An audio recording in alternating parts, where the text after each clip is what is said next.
Assalamu alaikum. Welcome back, dear aspirants. I hope you are fine. Let's begin with part number 8 और इसमें हम question 71 to 80 discuss करेंगे. अपना notebook और pen उठा लीजिए.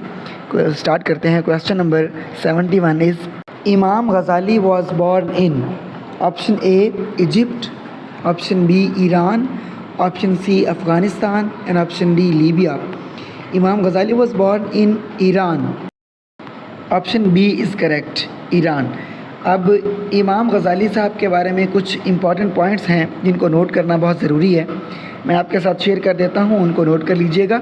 इन पर भी क्वेश्चन लाजमी तौर पर पूछा जा सकता है because they are very important.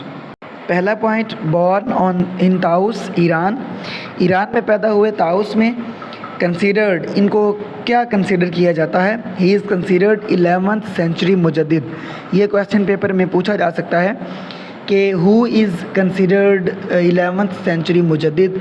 तो हमें पता होना चाहिए कि हज़रत इमाम गज़ाली साहब को मुजद्दिद of the 11th century consider किया जाता है.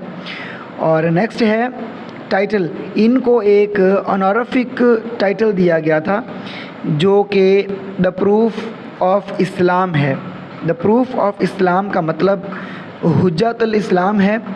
और ये भी पूछा जा सकता है कि who was given the honorific title.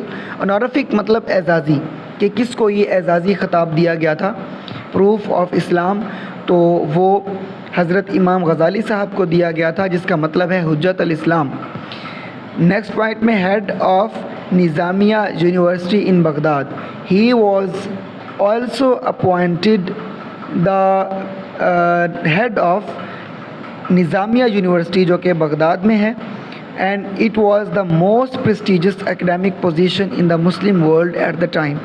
उस वक्त ये मुस्लिम दुनिया का सबसे बड़ा यानी एज़ाज़ था किसी के लिए कि वो निज़ामिया यूनिवर्सिटी का हेड बनता. तो वो इमाम गज़ाली साहब को हासिल हुआ, उनको निज़ामिया यूनिवर्सिटी का हेड बनाया गया था. Next, he disappeared from Muslim world for over 10 years. ये क्वेश्चन भी पूछा जा सकता है कि जब उनको हज़रत इमाम गज़ाली साहब को निज़ामिया यूनिवर्सिटी का हेड बनाया गया तो वो कितने सालों के लिए मुस्लिम वर्ल्ड से डिसअपीयर हो गए थे. तो वो 10 सालों के लिए मुस्लिम वर्ल्ड से डिसअपीयर हो गए थे because he was busy in serving the university as the head of the university. तो इसी दौरान में उन्होंने बहुत ज़्यादा फेमस बुक्स भी लिखी थी जिनके नाम मैं आपके साथ शेयर कर देता हूँ. उनकी सबसे जो इम्पॉर्टेंट और फेमस बुक है मैग्नम ओपस यानी उनका शाहकार किताब, वो इहिया उलूमुद्दीन है जिसका मतलब है the revival of the religious sciences. ये पूछी जा सकती है पेपर में कि ये किताब किसने लिखी. तो इमाम गज़ाली साहब की किताब है इहिया उलूमुद्दीन. इहिया का मतलब होता है ना ज़िंदा करना. उलूमुद्दीन the revival of the religious sciences. दूसरी किताब है तहाफुल अल फ़लासिफ़ा. तहाफुल अल फ़लासिफ़ा का मतलब है the incoherence of the philosophers. ये भी उनकी किताब है, फेमस है. और तीसरी किताब कीमियाई सआदात. I am sorry if I am pronouncing it incorrectly. तो इसका मतलब है द अलकेमी ऑफ हैप्पीनेस. और ये किताब समरी है उनका जो मैग्नम ओपस किताब है इहिया उलूमुद्दीन की, जो सबसे पहले हमने डिस्कस की है. ये उसकी शॉर्ट समरी है उसी किताब की. वो बहुत लेंथी और डिटेल्ड टेक्स्ट है. और ये जो कीमियाई सादात या अलकेमी ऑफ हैप्पीनेस है ये इहिया उलूमुद्दीन की समरी ही है. यही 3 किताबें, इसके अलावा भी उन्होंने 2-3 किताबें लिखी, लेकिन ये ज़्यादा फेमस बुक्स हैं जिनको याद रखना ज़रूरी है, इसलिए इनको नोट कर लें. ये पेपर में पूछी जा सकती हैं. इमाम गज़ाली साहब की ये तीनों किताबें बहुत इंपॉर्टेंट हैं, फेमस हैं. Question number 72, which plane was used to drop atomic bomb on Hiroshima. Option A B-29, option B F-7, option C Viking and option D none of these. तो क्वेश्चन नंबर 72 का correct answer option A है B-29. B-29 was the plane जिसके ज़रिए से America ने Japan के city Hiroshima पर atomic bomb drop किया था. And it was the first atomic attack या न्यूक्लियर अटैक इसे हम कह सकते हैं इन द वॉर. और न्यूक्लियर वेपन्स वर्ल्ड वार 2 में पहली दफ़ा यूज़ हुए थे. और ये पहला बॉम्ब था जो 6 अगस्त 1945 को गिराया गया था अमेरिका की जानिब से जापान के शहर हिरोशिमा पर। इसके अलावा और भी कुछ क्वेश्चंस हैं जो पूछे जाते हैं ये एटॉमिक बॉम्ब के बारे में, या हिरोशिमा पर वर्ल्ड वार 2 में जो अटैक हुआ, या नागासाकी पर, तो उनको भी हम देख लेते हैं। फर्स्ट पॉइंट, फर्स्ट लाइन देखिए, the Boeing B-29 super fortress. अब ये क्वेश्चन भी पूछा गया है किसी पेपर में कि जो बॉम्ब गिराया गया था 6 अगस्त 1945 को हिरोशिमा पर, उसमें जो प्लेन यूज़ किया गया था उसका नाम क्या था।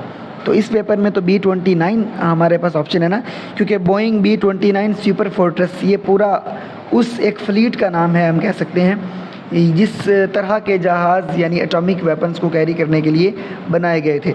लेकिन उसका जो ख़ास नाम था, जो प्रॉपर नाम था ना, जिस प्लेन को यूज़ किया गया था, वो एनोला गे था। GAY, गे का मतलब होमोसेक्सुअल भी होता है और हैप्पी भी होता है, गे मीन्स हैप्पी। तो एनोला गे भी नाम था उस प्लेन का जिसके ज़रिए से पहला एटम बॉम्ब जो है वो ड्रॉप किया गया था हिरोशिमा पर 6 अगस्त 1945 को। ये भी बहुत इंपॉर्टेंट क्वेश्चन है। सुपर फोर्ट्रेस का अगर ऑप्शन देता है, या द बोइंग B-29 का ऑप्शन देता है, या एनोला गे का ऑप्शन देता है, तो ये सारे ठीक हैं। इट ड्रॉप्ड लिटिल बॉय, ये लिटिल बॉय उस एटम बॉम्ब का नाम था जो सबसे पहले यूज़ किया गया था, जो एटॉमिक बॉम्ब दुनिया में वर्ल्ड वार 2 में सबसे पहले यूज़ किया गया था। या ये भी पूछा जा सकता है कि जो हिरोशिमा पर एटॉमिक बॉम्ब गिराया गया था 6 अगस्त 1945 को, उसका नाम क्या था। ये क्वेश्चन पहले कई दफ़ा पूछा जा चुका है कंपैरेटिव एग्जामिनेशंस में। उसका नाम लिटिल बॉय था। Little boy was the name of atomic bomb that was dropped on Hiroshima on August 6, 1945। याद रखना है, नोट कर लीजिएगा। अच्छा, आगे देखिए, the B-29 known as silver plate fleet. Fleet जहाज़ों के ग्रुप को कहते हैं, जंगी जहाज़ों के ग्रुप को या समुद्री जहाज़ों के ग्रुप को फ्लीट कहते हैं। ये भी क्वेश्चन पूछा जा सकता है।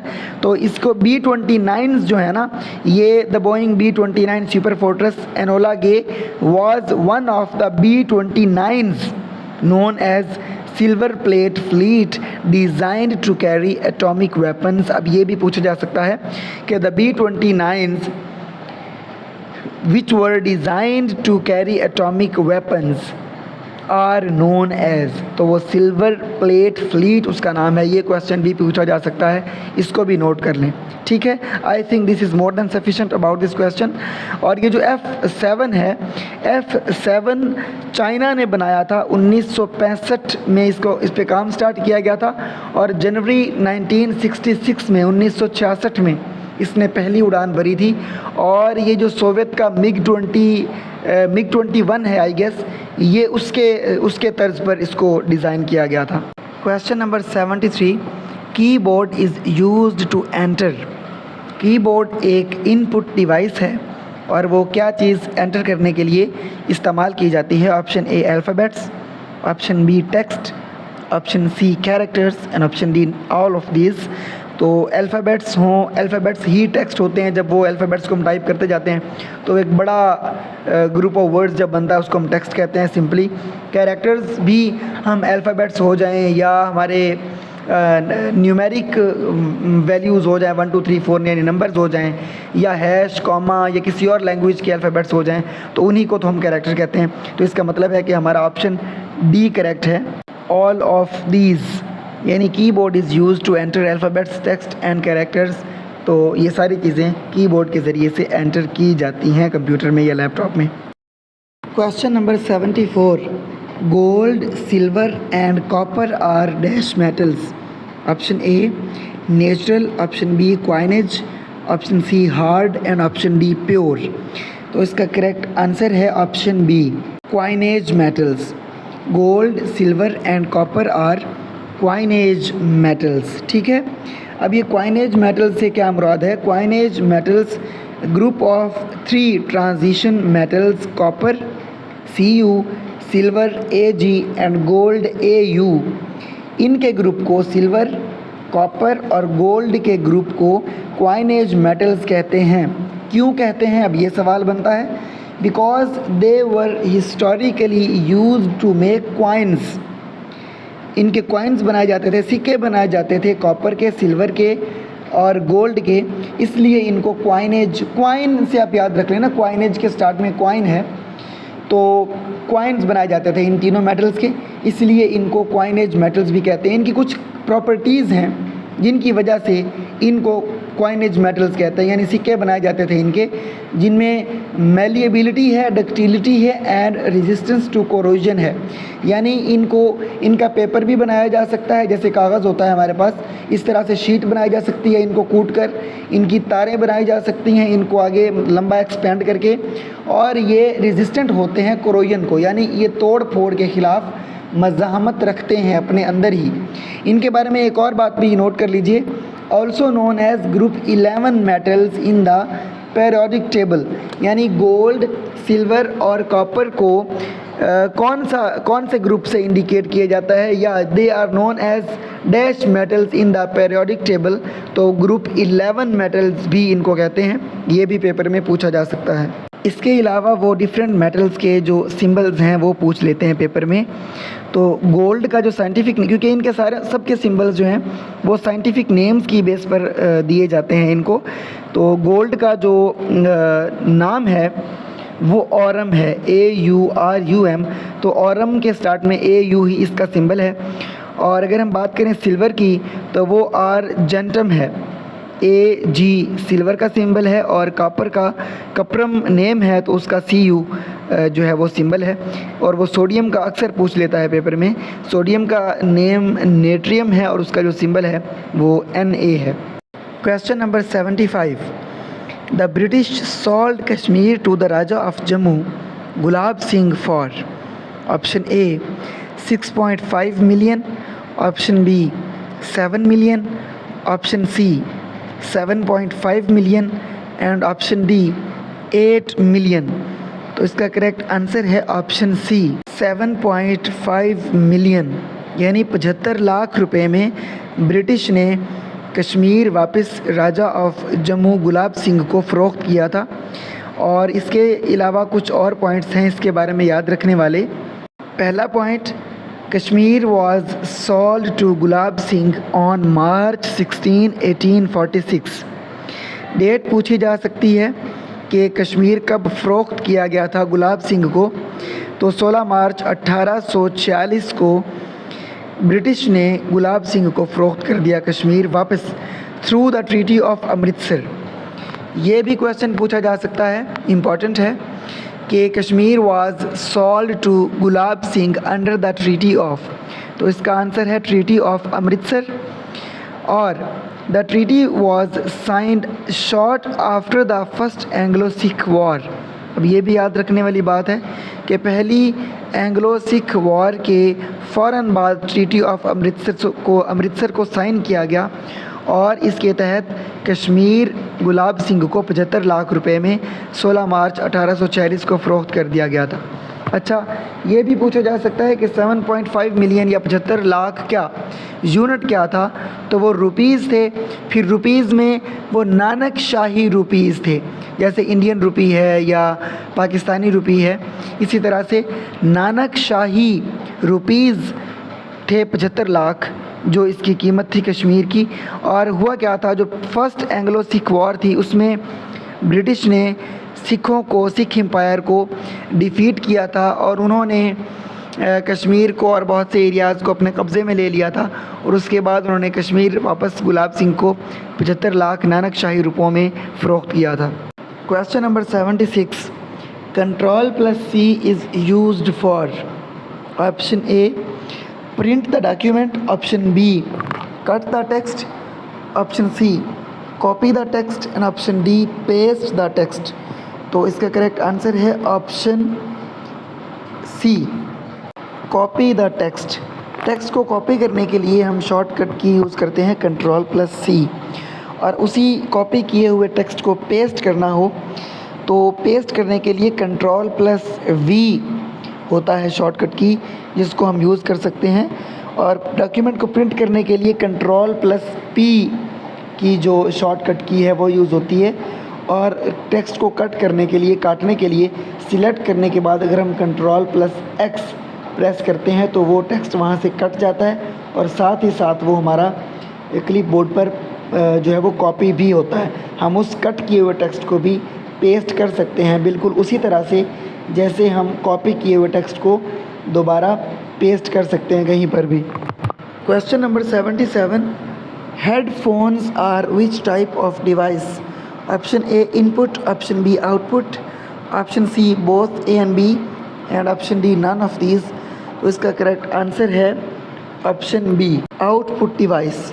Headphones are actually output device because वो हमें आवाज़ सुनाते हैं, यानी आवाज़ हमें कंप्यूटर से या मोबाइल फ़ोन से बाहर आ रही होती है तो वो एक आउटपुट डिवाइस है।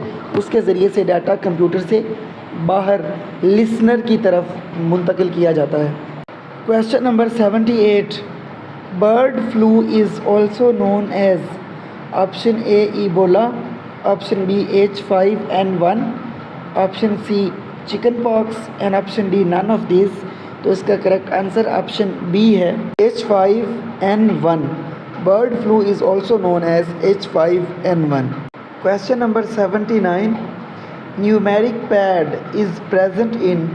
Option A keyboard, option B mouse, option C joystick and option D all of these.